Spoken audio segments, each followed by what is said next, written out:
Hi friends, இன்றைக்கி வீடியோவில் சூப்பரான ஆச்சி குலோப் ஜாமுன் மிக்ஸில் குலோப் ஜாமுன் தான் செய்ய போகிறோம். வாங்க குலோப் ஜாமுன் செய்வோம். பாக்கெட்டை கட் பண்ணி எடுத்துக்கலாம். பாக்கெட்டை கட் பண்ணி எடுத்துகிட்டு நம்ம குலோப் ஜாமுன் மிக்ஸில் மாவை எல்லாத்தையுமே நம்ம சட்டியில் கொட்டிக்குவோம்.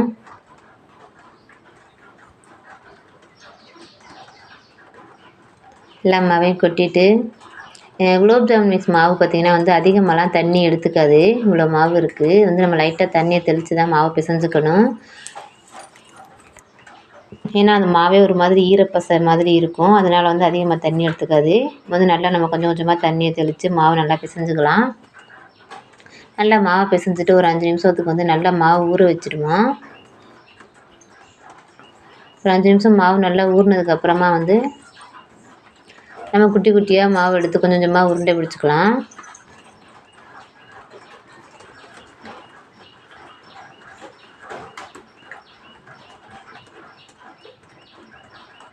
பாருங்கள், இப்போ மாவு நல்லா ஊறிடுச்சு.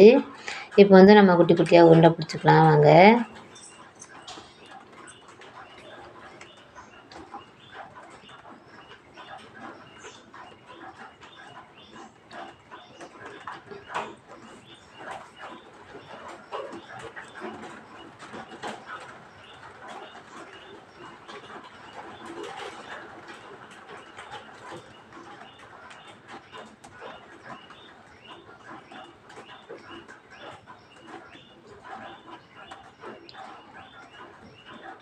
நம்ம எல்லா மாவையும் இந்த மாதிரியே குட்டி குட்டியாக எல்லா மாவையும் உருண்டை பிடிச்சிக்குவோம்.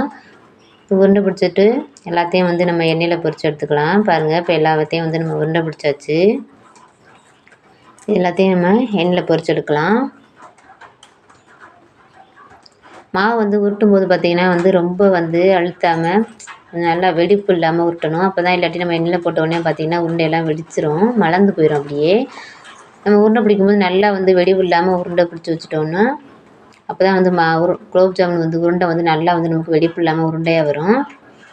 நம்ம கொஞ்சமாக எண்ணெய் நல்லா காய வச்சுருக்கேன். நல்லா வெது வெதுப்பாக எண்ணெய் காஞ்சதுக்கு அப்புறமா இப்போ நம்ம எல்லா உருண்டையும் கொஞ்சம் கொஞ்சமாக போட்டு அரிச்சு எடுக்கலாம் எண்ணெயில் போட்டு. அந்த பக்கம் பார்த்திங்கன்னா நான் சீனி போட்டு தண்ணி கொஞ்சமாக வச்சு பாகு காய்ச்சிக்கிட்டு இருக்கேன். பாகு அங்கிட்டு ரெடி ஆகிட்டுருக்கு. இப்போ பார்த்திங்கன்னா நம்ம போட்ட உருண்டையெல்லாம் நல்லா பொரித்து எடுத்து அள்ளிக்கலாம். பார்த்திங்கன்னா நல்லா செவந்து வந்துருச்சு.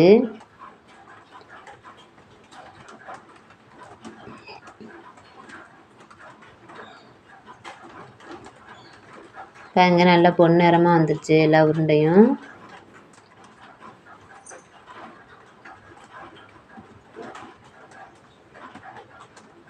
பாகும் நமக்கு ரெடி ஆயிடுச்சு. பாகு நம்ம ஆஃப் பண்ணிடலாம். அது நல்லா ஆறட்டும். பாகு ஆறங்காட்டிக்கு நம்ம இது எல்லா உருண்டையும் பொரித்து எடுத்துட்டோன்னா பாகு ஆறின உடனே நம்ம இந்த உருண்டை எல்லாத்தையும் போட்டு நல்லா ஊற வச்சிடலாம்.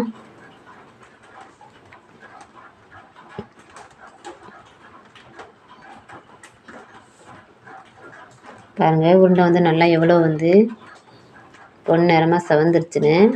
ரொம்ப ஹீட்டு வைக்கக்கூடாது.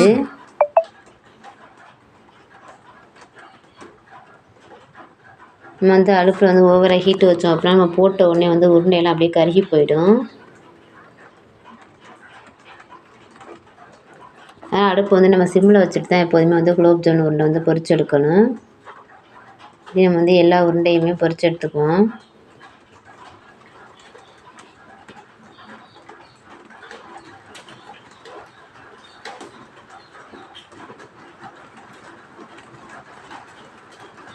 பாருங்க, இப்போ நம்ம எல்லா உருண்டையும் பொரிச்சு எடுத்தாச்சு நல்லா பொன்னிறமாக. இப்போ எல்லாத்தையும் நம்ம சீனி பாகு காய்ச்சி வச்சுருக்கோம் இல்லையா, அந்த சீனி பாகில் எல்லாத்தையும் போட்டுடலாம்.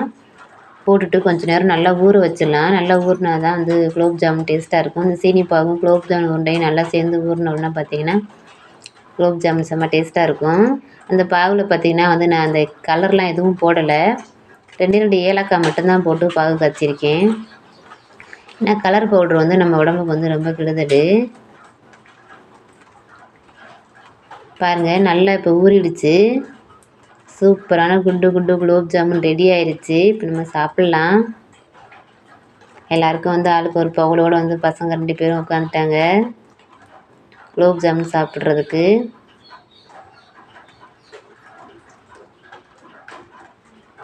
பாருங்க எப்படி ஊறி இருக்குது ஜீனி பாகில். அப்படியே பார்க்கும்போதே தேனில் ஊறின குலோப் ஜாமுன் உருண்டை மாதிரி இருக்கா? சூப்பரான குலோப் ஜாமுன் ஊறி ரெடி ஆயிடுச்சு சாப்பிட்றதுக்கு. யாருக்கெல்லாம் குலோப் ஜாமுன் பிடிக்கும்னு சொல்லிட்டு சொல்லுங்கள்.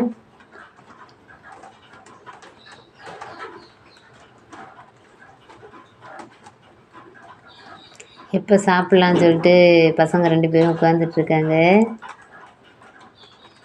எப்போ குலோப் ஜாமுன் வரும், எப்போ குலோப் ஜாமுன் வரும்னு வேறு பையன் போய் பார்த்துட்டு வந்தான் ஊறிடுச்சான்னு.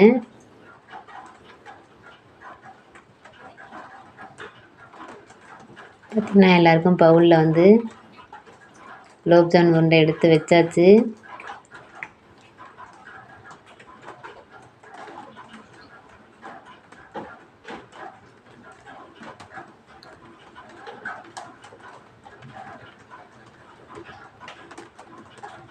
வீடியோ பிடிச்சிருந்தா லைக் பண்ணுங்கள், ஷேர் பண்ணுங்கள், மறக்காமல் நம்ம சேனலை சப்ஸ்கிரைப் பண்ணுங்கள்.